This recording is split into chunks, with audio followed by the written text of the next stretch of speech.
The flashing red and blue lights pierced through the darkness as I stepped out of my rental car, gravel crunching beneath my boots. 3 patrol cars surrounded my grandmother's lake house, like I was some kind of fugitive. The digital clock on my phone glowed 12:47 a.m. "Sir, keep your hands visible," Officer Martinez called out, his flashlight beam dancing across my face. "We received a report of suspicious activity." Behind the officers, I could see her, Karen Westfield, the self-appointed HOA queen, clutching her phone like a weapon.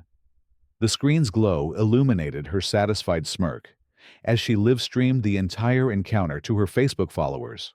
Her perfectly manicured nails tapped against the phone case, each tap echoing my growing frustration. "That's him." Karen's voice cut through the night air like a rusty blade. "I told you someone was breaking into the Clearwater property. Look at that briefcase he's carrying. Probably full of burglar tools." I raised my hand slowly. The leather briefcase my grandmother had left me dangling from my wrist. The brass clasps caught the moonlight, casting small, dancing shadows on the ground. "Officer, this is my property. I inherited it from Eleanor Clearwater 6 months ago." Karen's laugh was sharp and bitter. "Eleanor never mentioned any family. I would know. I've been her neighbor for 15 years. She adjusted her phone angle, making sure her viewers could see both my face and the approaching officers. "Chat, this guy thinks he can just show up in the middle of the night and claim ownership. This is exactly why we need strong HOA leadership." The lake stretched behind the house, its surface reflecting the stars like scattered diamonds. This place had been my sanctuary during childhood summers, where Grandma Eleanor taught me to fish and identify bird calls. Now it felt like a battlefield, with Karen's voice piercing the peaceful silence I remembered so well. Officer Martinez examined my driver's license and inheritance documents by flashlight. The papers rustled in the gentle breeze that carried the scent of pine and lake water. "Everything appears to be in order. Mrs. Westfield. Mr. Thompson has legal documentation." "Documentation can be forged." Karen stepped closer, her diamond earrings catching the light. "I'm telling you, something's not right about this situation. Eleanor was very private about her family affairs, and she certainly never mentioned this man." That was true enough.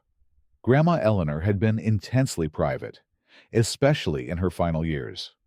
We'd maintained our relationship through phone calls and letters after I moved to Chicago for work. She'd never been one for social media or neighborhood gossip sessions, preferring the company of her research books and environmental journals. "Ma'am, unless you have evidence of a crime, we need to clear the scene," Officer Martinez said firmly. "Mr. Thompson has every right to be here." Karen's face flushed red, even in the dim light. "This isn't over. The HOA board will be hearing about this at our emergency meeting tomorrow night. We have standards in this community, and mysterious midnight arrivals don't meet those standards." As the police cars pulled away, their taillights disappearing into the darkness, I stood alone with my briefcase on the dock that stretched into Pine Lake. The wooden planks creaked beneath my feet, a sound that instantly transported me back to my 8th birthday when Grandma Eleanor had given me my first fishing rod, right here on this very spot. The house stood silent behind me, its windows dark and uninviting. Eleanor's absence felt like a physical weight in my chest. She'd been more than a grandmother. She'd been my mentor, my refuge, and the person who taught me that fighting for what's right sometimes requires uncomfortable sacrifices. I'd driven straight from Chicago after receiving the urgent call from her attorney about the HOA's latest maneuvers. They'd apparently been pressuring Eleanor in her final months, trying to force property modifications that would have destroyed the natural shoreline she'd spent decades protecting. The attorney's words echoed in my memory. Your grandmother left specific instructions about the briefcase. She said you'd know when the time was right to open it. Inside the house, dust motes danced in the moonlight streaming through the windows. Everything remained exactly as Eleanor had left it, her reading glasses on the kitchen table, her environmental law books stacked neatly by her favorite chair, and photographs of our fishing trips covering the mantelpiece. The silence felt sacred, broken only by the gentle lapping of lake water against the shore. I set the briefcase on Eleanor's oak desk, running my fingers over its worn leather surface. She'd carried this briefcase to court hearings, environmental protests, and city council meetings for over 30 years. The brass nameplate read E.M. Clearwater, Environmental Prosecutor, though the letters had faded with time and use. My phone buzzed with a text message from my business partner in Chicago. How's the lake house? Ready to list it with that realtor you found? That had been my original plan: settle Eleanor's affairs, sell the property, and return to my consulting firm. The lake house held beautiful memories, but maintaining a second property seemed impractical. A local realtor named Patricia Morse had already expressed strong interest, mentioning that lakefront properties were in high demand. But Karen's hostile reaction tonight had shifted something in my perspective. Eleanor had never mentioned HOA conflicts during our phone calls. But then again, she'd always been protective of her family, never wanting to burden me with her troubles. What had really been happening here during her final months? I walked through the house, my footsteps echoing on the hardwood floors. Eleanor's bedroom remained untouched, her environmental law degree hanging proudly on the wall next to commendations from 3 different state agencies. She'd been a force of nature in the courtroom, known for her relentless pursuit of environmental violations and her ability to hold corporations accountable for ecological damage. The next morning arrived with brilliant sunshine streaming across the lake's surface. I sat on the deck with Eleanor's coffee. She'd left a full container in the freezer and watched a family of loons dive for fish near the opposite shore. The peace was shattered by the sound of approaching footsteps on the gravel driveway. Karen Westfield appeared around the corner of the house, but she wasn't alone this time. 3 other people flanked her: 2 men in expensive suits and a woman carrying an official-looking folder. Karen's smile was predatory, like a shark sensing blood in the water. "Mr. Thompson," she called out cheerfully, "I hope you slept well. We need to discuss some urgent HOA matters." I set down my coffee cup and stood, studying the group. "Good morning, Mrs. Westfield. To what do I owe the pleasure?" The taller man in a gray suit stepped forward, extending a business card. "Richard Blackstone, HOA Legal Counsel. We understand you've inherited this property, but there are some compliance issues that need immediate attention." Compliance issues. I took the card, noting the expensive letterhead of a downtown law firm. The woman with the folder opened it and pulled out several documents. "I'm Sandra Mills, HOA Compliance Officer. Your grandmother received multiple violation notices during her final year. Failure to address these issues within 30 days of property transfer will result in significant fines and potential forced sale." Karen's eyes gleamed with satisfaction. "It's nothing personal. David, may I call you David? It's just that Eleanor became quite difficult in her later years, refused to maintain her property according to community standards." I scanned the violation notices, my anger building with each ridiculous item. Failure to remove non-approved native vegetation from the shoreline. Unauthorized wildlife feeding stations, which were actually birdhouses Eleanor had built herself. Improper waterfront structures, referring to the fishing dock my grandfather had constructed in 1987. These violations total $47,000 in fines. Blackstone said smoothly, "Of course. We're prepared to waive the penalties if you're willing to work with us on a reasonable solution." "What kind of solution?" I asked, though I suspected I already knew the answer.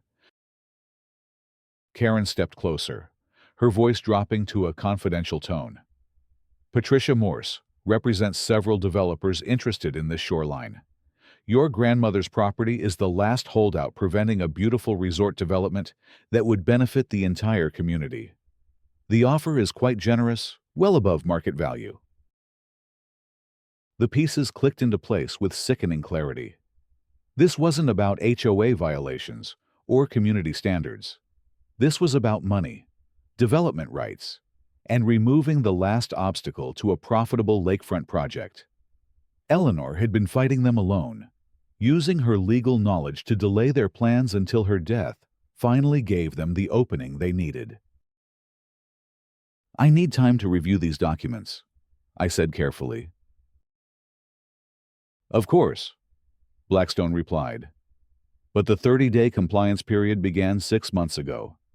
You have until this Friday to either pay the fines or accept our alternative solution." After they left, I spent hours researching the HOA's legal history online. The pattern became clear through property records and news articles. Over the past 5 years, Karen's HOA board had systematically targeted longtime residents with violation notices and impossible compliance demands. Properties that couldn't meet the financial burden were sold to the same development group, always represented by Patricia Morse. The Hendersons, an elderly couple who'd lived on the lake for 40 years, had been forced out over dock safety violations that would have cost more than their annual income to fix. The Martinez family lost their property over landscaping noncompliance when they couldn't afford to replace their natural shoreline with approved manufactured materials. Eleanor had been their final target, and they'd nearly succeeded before her death provided a temporary reprieve. Now they were applying the same pressure to me, confident that an outsider wouldn't have the knowledge or resources to fight back. That evening, I sat in Eleanor's study, surrounded by her legal books and environmental reports. Her research was meticulous decades of water quality studies, wildlife population surveys, and soil composition analyses. She documented every aspect of the lake's ecosystem with scientific precision. My phone rang, interrupting my reading. The caller ID showed Patricia Morse's number. "David, I hope you don't mind me calling directly." Her voice was warm and professional. "Karen mentioned you might be interested in discussing a sale. I have clients prepared to make an immediate offer." "How immediate?" I asked. "We could close by the end of the week. Cash deal. No inspections. No complications. 2.8 million for the property as is." The number was stunning, nearly 3 times what I'd expected the property might be worth. That's a very generous offer. The developers understand the emotional attachment to family property. They're willing to pay premium prices to make transitions as smooth as possible for everyone involved. After ending the call, I walked down to the dock, trying to process the magnitude of the offer. 2.8 million would solve every financial concern I'd ever had. My consulting business could expand internationally. I could pay off my Chicago condo and still have enough left over for early retirement. But standing there on the dock where Eleanor had taught me to tie fishing knots and identify constellations, the money felt meaningless. This place represented something larger than personal wealth. It was the last piece of natural shoreline on Pine Lake, the final habitat for the wildlife Eleanor had spent her life protecting. The next morning brought unexpected visitors. A young couple walked up from the lake shore, their faces bright with excitement and curiosity. "Excuse me," the woman called out. "Are you Eleanor's grandson? I'm Sarah Chen, and this is my husband Mike. We're marine biologists at the State University." Eleanor was incredible. Mike added enthusiastically. She'd been funding our research for 3 years. Did you know this shoreline hosts one of the last breeding populations of native freshwater mussels in the region? Sarah pulled out her phone and showed me photographs of Eleanor wading into the lake with research equipment, her face glowing with scientific passion. She documented species here that biologists thought were extinct. Her data could change how we understand freshwater ecosystem recovery. The developers want to dredge this entire shoreline for their resort marina, Mike said grimly. It would destroy habitat that took decades to recover after the industrial pollution of the 1980s. As they spoke, I realized that Eleanor's environmental work had continued right up until her death. She hadn't just been defending her property, she'd been protecting an entire ecosystem that existed nowhere else on the lake. Did Eleanor ever mention legal strategies she was considering? I asked. Sarah and Mike exchanged glances. She said she had one final card to play, but she never explained what she meant. She mentioned something about waiting for the right moment, when all the evidence was gathered. That afternoon, I received a phone call that changed everything.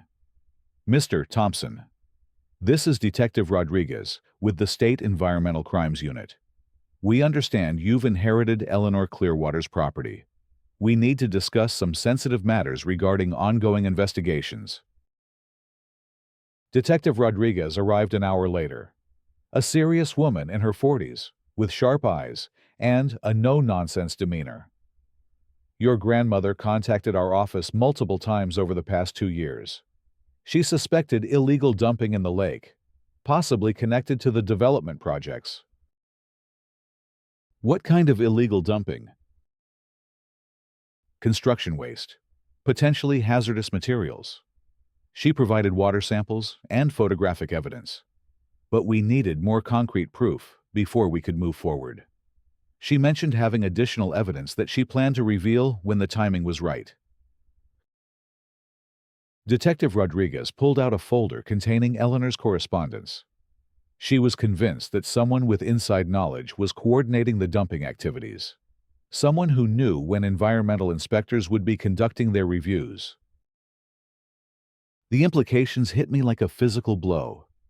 You think someone in the HOA or development group was involved? We can't make accusations without evidence, but your grandmother was building a compelling case. She mentioned having documentation that would expose the entire operation. After Detective Rodriguez left, I sat in Eleanor's study, staring at the briefcase that had been with me since Chicago. Her attorney's words echoed in my memory. She said you'd know when the time was right to open it. The brass clasps opened with a soft click, releasing the scent of old leather and Eleanor's signature lavender perfume. Inside, I found documents that made my hands shake as I read them. Eleanor hadn't just been a retired environmental prosecutor. She'd been conducting an active investigation for the past 18 months. Her meticulous notes documented illegal dumping activities, water contamination levels, and financial connections between the HOA board and the development company.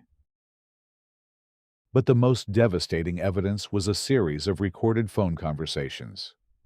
Eleanor had been secretly recording her interactions with Karen Westfield, Richard Blackstone, and Patricia Morse.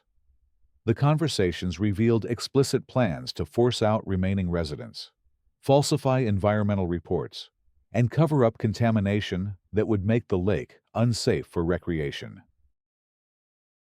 In one recording, Karen's voice was crystal clear. Once we get rid of the old woman, we can fast-track the environmental clearances. My contact at the county office will make sure the water quality reports don't include the contaminated sections.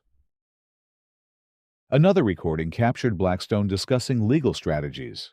The key is creating violation notices that are technically valid but impossible to comply with. We've done this successfully at 3 other properties.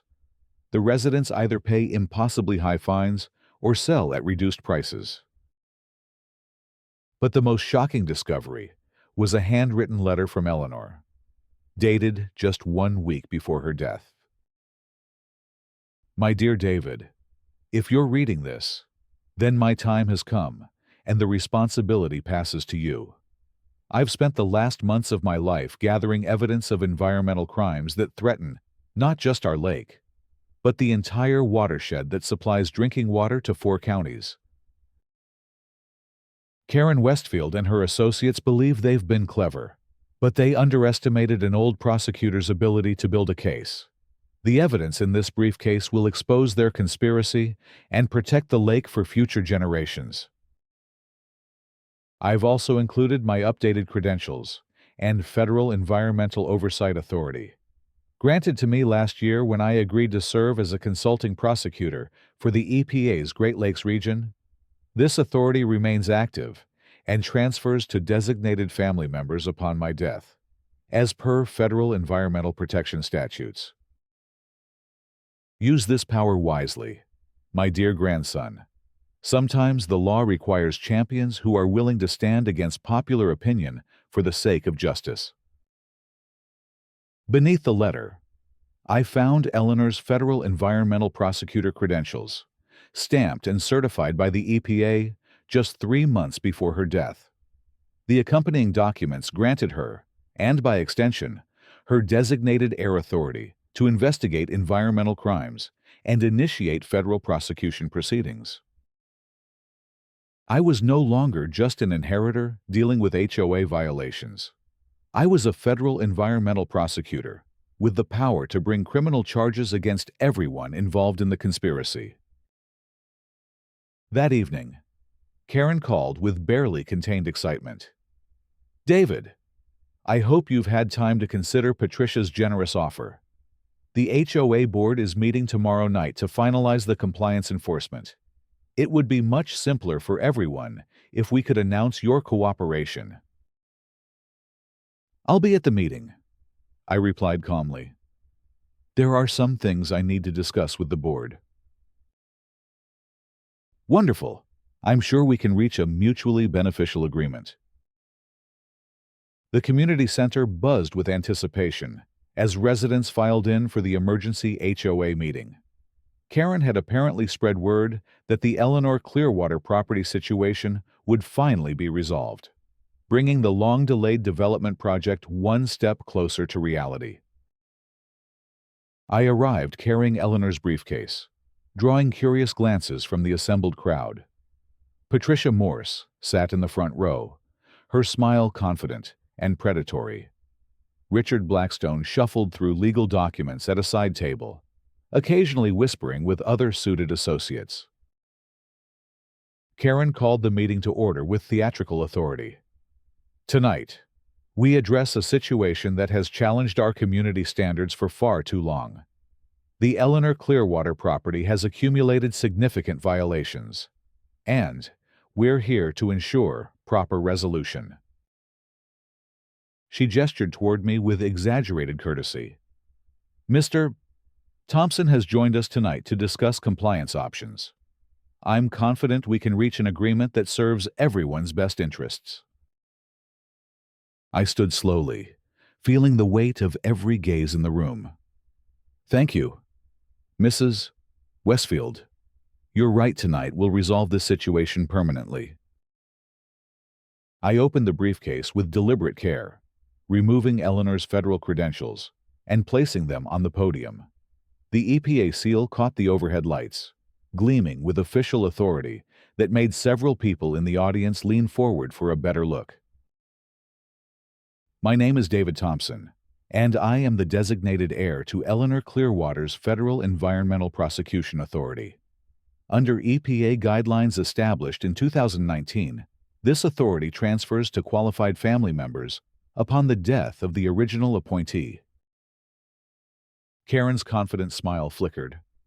I'm sorry. What are you talking about? Eleanor Clearwater was not just a retired prosecutor. Mrs. Westfield.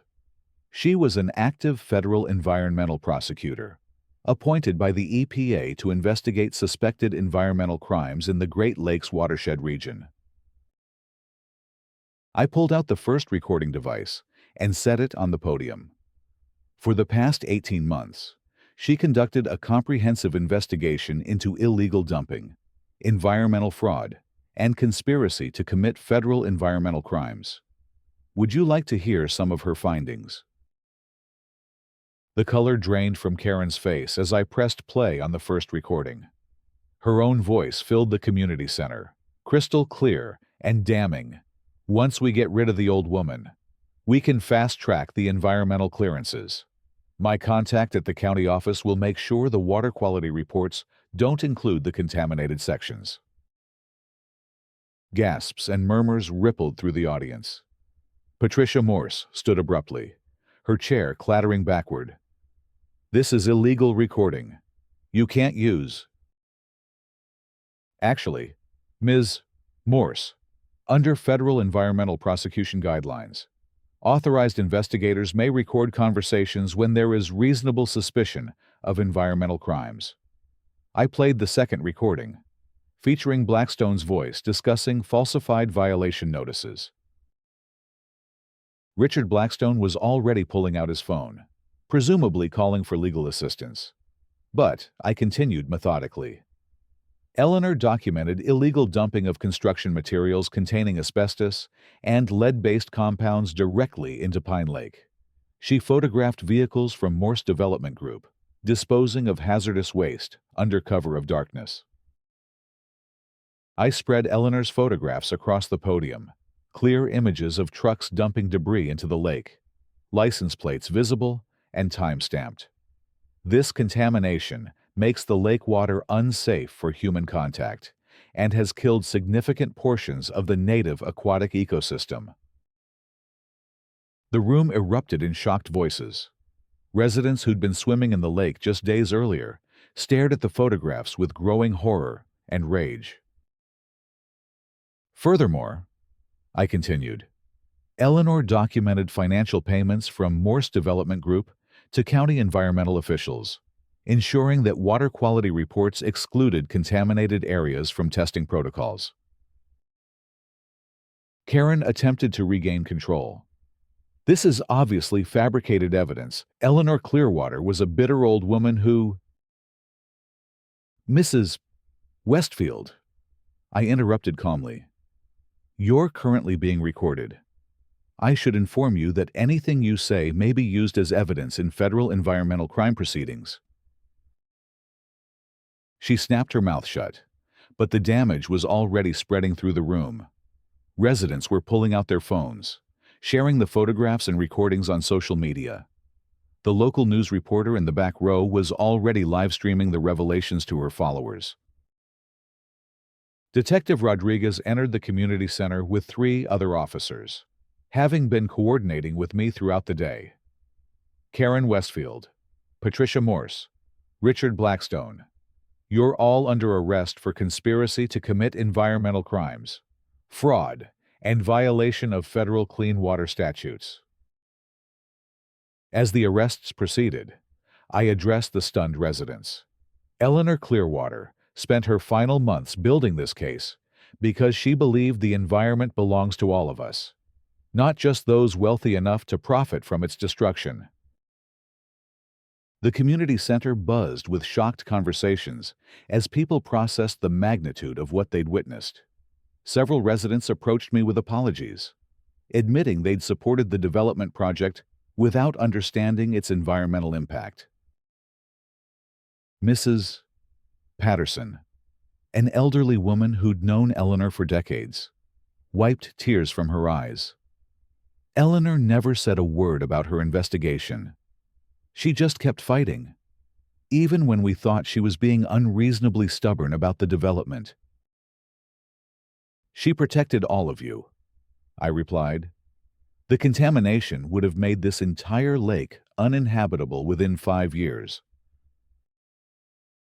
Over the following weeks, the story exploded across environmental and legal news outlets. Eleanor's investigation exposed a broader pattern of environmental crimes affecting multiple lakes across the region. The EPA launched a comprehensive investigation that ultimately led to federal charges against 12 individuals and 3 corporations. Patricia Morse's development company faced criminal prosecution and civil damages exceeding $50 million. The falsified environmental reports led to criminal charges against county officials who'd accepted bribes to exclude contaminated areas from water quality testing. Karen Westfield became the face of environmental corruption. Her arrest video and my recording of her voice played endlessly on social media and news programs. Her real estate license was permanently revoked, and she faced federal charges that carried potential prison sentences of up to 15 years. The lake cleanup became a model for environmental restoration, funded by settlement money from the corporations involved in the illegal dumping. Sarah and Mike Chen led the restoration efforts, implementing Eleanor's research to guide the ecosystem recovery process. I made the decision to leave my Chicago consulting firm and move permanently to the lake house. Using my inherited environmental prosecutor authority, I established a foundation dedicated to protecting freshwater ecosystems across the Great Lakes region. The HOA dissolved entirely, replaced by a community conservation group focused on environmental protection rather than property development. Former residents like the Hendersons and Martinez family were offered the opportunity to repurchase their properties at fair market prices, funded by settlement money from the conspiracy cases. 3 months after that dramatic night in the community center, I stood on Eleanor's dock, watching the sunrise paint the lake surface in shades of gold and pink. The water was cleaner now, the cleanup efforts having removed thousands of tons of illegally dumped materials. A family of loons had returned to nest near the shoreline, their calls echoing across the water like music. Eleanor's research stations hummed quietly, continuing to monitor the ecosystem recovery that her investigation had made possible. My phone buzzed with a text from Detective Rodriguez. Federal grand jury returned indictments on all major defendants. Karen Westfield pleaded guilty to avoid trial. Environmental cleanup ahead of schedule. Eleanor would be proud. I walked back toward the house, past Eleanor's garden where native wildflowers were reclaiming the shoreline. Her environmental law books still lined the study shelves, but now they shared space with my own research into freshwater protection statutes and community conservation strategies. The briefcase sat open on her desk, its contents having fulfilled Eleanor's final mission. But inside, I'd found one last surprise, a handwritten note tucked behind the credential folder. David, if you've made it this far, then justice has prevailed, and the lake is safe. I always knew you had the strength to finish what I started. The real treasure was never the property itself. It was the knowledge that some fights are worth everything we have to give. Take care of our lake, and it will take care of future generations. All my love. Grandma Eleanor. That evening, as I sat on the dock with a cup of Eleanor's coffee, I watched the stars reflect on the clean water and listened to the sounds of a healthy ecosystem coming back to life. Sometimes the most important inheritance isn't money or property. It's the responsibility to protect what matters most for those who come after us. The lake stretched before me, vast and clean and full of promise, exactly as Eleanor had always dreamed it could be. In the distance, a loon called out across the water, its voice carrying the song of an ecosystem reborn and a community united in the cause of environmental justice. Karen Westfield had thought she could silence an old woman's voice, but she discovered too late that some legacies are stronger than any conspiracy, and some fights are worth everything we have to give.